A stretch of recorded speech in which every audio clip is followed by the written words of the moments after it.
Hoje, mais um dia de estudos. 24 de janeiro de 2025, temos aqui um final de sexta-feira, um pôr do sol e um início de sábado. O nosso título de hoje é uma afirmação: Jesus virá. Não há dúvidas que ele virá. A Bíblia nos assegura, pelo menos em 1845 vezes, de que Jesus virá. A Bíblia tem esse tema de uma insistência muito grande. Nós sabemos que Jesus virá. Agora resta saber o que é que Ele quer e como nos preparar para a volta dEle. Vamos orar pedindo a Ele essa iluminação. Pai Santo e Eterno, estamos aqui agradecidos ao Senhor, porque o Senhor veio nos salvar, morreu em nosso lugar, e agora promete voltar, e nós temos essa certeza, não sabemos quando, mas sabemos que o Senhor virá em breve. Nós estamos aqui, Pai Santo, aguardando. Prepara-nos para isso, Pai misericordioso. Em nome de Jesus pedimos. Amém. Então, Jesus virá. Vamos ler hoje alguns versos que nos asseguram isso aí. Os primeiros versos estão em Atos, capítulo 1, versos do 6 até o 11. Então, os que estavam reunidos perguntaram: Senhor, será este o tempo em que restaures o reino em Israel? Jesus respondeu: Não vos compete conhecer os tempos ou épocas. O Pai revelou pela exclusiva autoridade. Mas recebereis o poder ao descer sobre vós o Espírito Santo, e sereis minhas testemunhas, tanto em Jerusalém como em toda a Judeia e Samaria, até os confins da terra. Ditas estas palavras, Jesus foi elevado às alturas, à vista deles, uma nuvem o encobria dos seus olhos. Estando eles ainda com os olhos fitos no céu, enquanto Jesus subia, eles viram dois varões vestidos de branco e se puseram ao lado deles. E lhes disseram: Varões galileus, por que estáis olhando para as alturas? Esse Jesus que dentre vós foi assunto ao céu, virá do mesmo modo que o viste subir. Jesus estava subindo ao céu na vista dos seus apóstolos, e quando ele subiu, eles ficaram olhando para cima, dois varões, dois anjos, apareceram e disseram: Varões galileus, por que estáis olhando para cima? Este Jesus que estáis vendo ele subir, da mesma maneira ele vai descer. Jesus é extraordinário. Ele não deixa um instante só que nós fiquemos desesperados. Ele nos socorre, Ele nos consola, Ele nos promete e cumpre. Mas alguém diz assim: mas quanto tempo faz que Ele prometeu voltar? Há 2000 anos atrás e ainda não voltou? Meus prezados, vejam lá, a eternidade é a comparação. O que significa 2000 anos em relação à eternidade? Isso é uma visão. A outra: se Ele já tivesse voltado, nós estaríamos fora desse contexto. Graças a Deus é que Ele está esperando por nós. Pode ser que nós sejamos a última geração, porque Ele disse também que quando acontecesse as coisas que hoje nós vemos acontecer, esta geração não passará.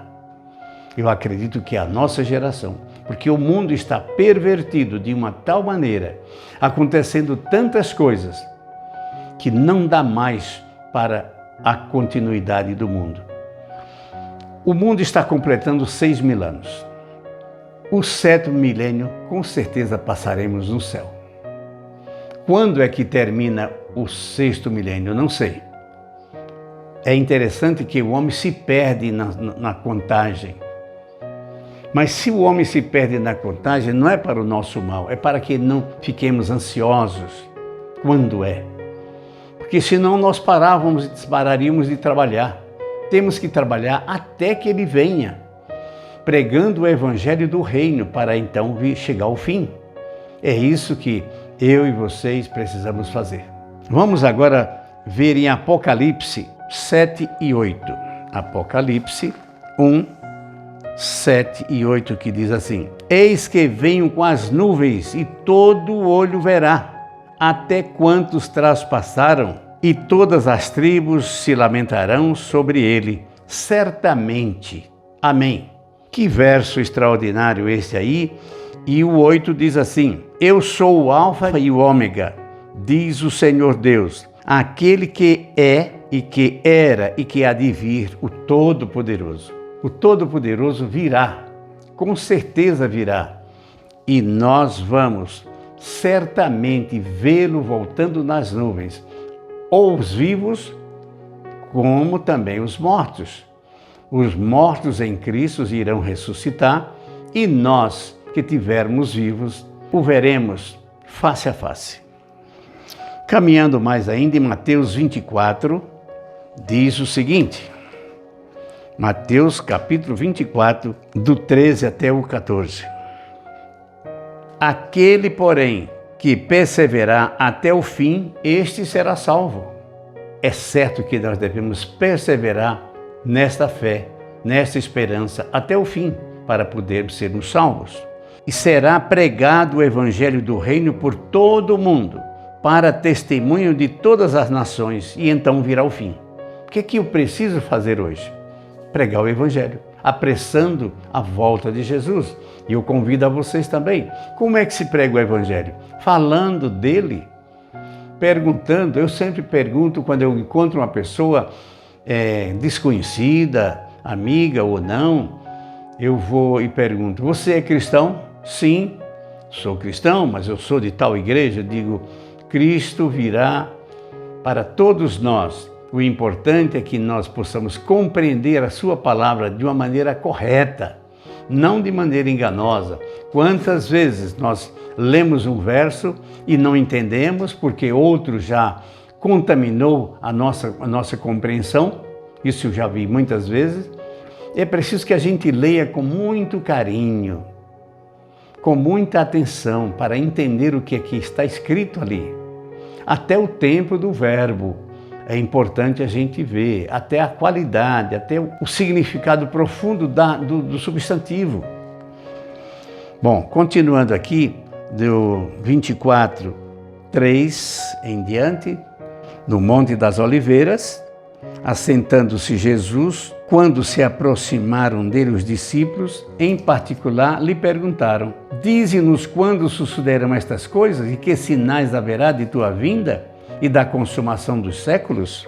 E ele lhes disse: Vede que ninguém vos engane, porque virão muitos em meu nome, dizendo: Eu sou o Cristo, e enganarão a muitos.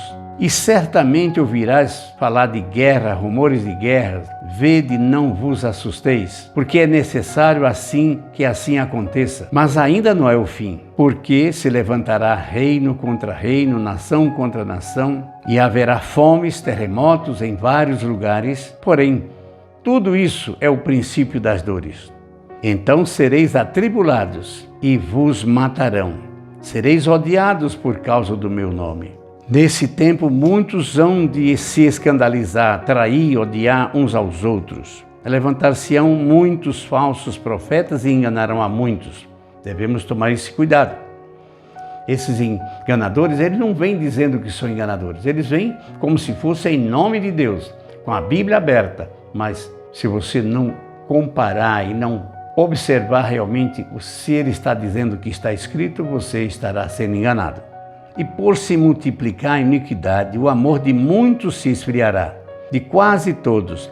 Aquele, porém, que permanecer até o fim será salvo. E o evangelho do reino será pregado por todo o mundo, em testemunho de todas as nações, e então virá o fim. Isso é o 14. Então nós estamos nos preparando para pregar o evangelho, para aguardar a Jesus, sem apressar, porque Ele é quem sabe. Ele disse aqui na terra que nem Ele sabia. Hoje eu acredito que Ele já sabe, Ele já está no céu, já recebeu do Pai todas as instruções, mas quando Ele estava aqui, não sabia ainda.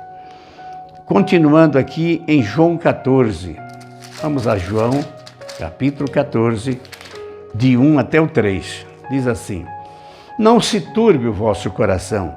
Credes em Deus, crede também em mim? Na casa de meu pai há muitas moradas. Se assim não fora, eu teria dito, eu vou preparar lugar. E quando eu for e vos preparar lugar, voltarei e vos receberei para mim mesmo, porque onde eu estou, que estejais também vocês. Jesus prometeu que iria para o céu e ele foi. Ele disse que iria preparar lugar e ele está preparando. Mas demora tanto? Não, não é isso. É que há muita coisa a acontecer. Ele está dando tempo para nós. Ele está ainda no céu fazendo um julgamento que ele prometeu. Um julgamento que está lá em Daniel. Um dia nós vamos falar sobre isso para vocês. É um assunto complexo, mas é possível compreender. O céu está em ação, preparando a viagem do Jesus e os seus anjos para nos buscar. Isso vai ser em breve. As coisas estão se preparando, dando tempo para nós nos arrepender, nos fazer a obra que temos que fazer. Em 1 Tessalonicenses,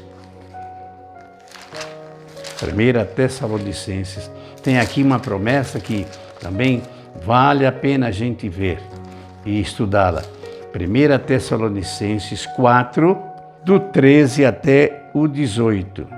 Não queremos, porém, irmãos, que sejais ignorantes a respeito dos que já dormem, dos que já morreram, para não vos entristecerdes como os demais que não têm esperança. Muita gente não tem esperança, nós temos essa esperança. Pois se cremos que Jesus morreu e ressuscitou, eu creio, você também, assim também Deus, mediante Jesus, trará a vida àqueles que já morreram, que já dormem.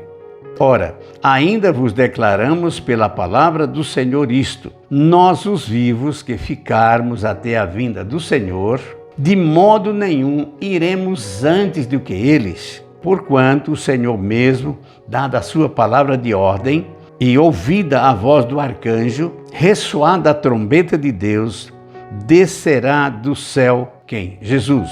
E os mortos em Cristo ressuscitarão primeiro. Então os mortos em Cristo ressuscitarão, nós estaremos vivos se ficarmos até lá. Depois nós, os vivos, que ficarmos, seremos levados juntamente com eles. Nós iremos juntamente com aqueles que ressuscitam salvos, e nós salvos também iremos juntos entre nuvens para o encontro com o Senhor. Se nós vamos encontrar, Ele vem até próximo, nós iremos, tantos os que já morreram e ressuscitaram, como nós que seremos transformados, vamos encontrar com Jesus.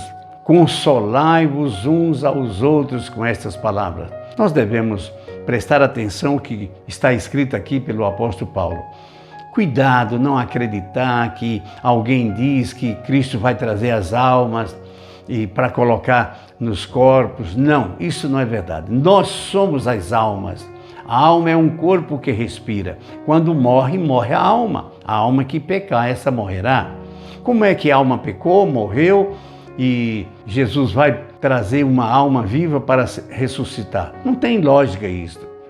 Nós estaremos mortos ou vivos aqui.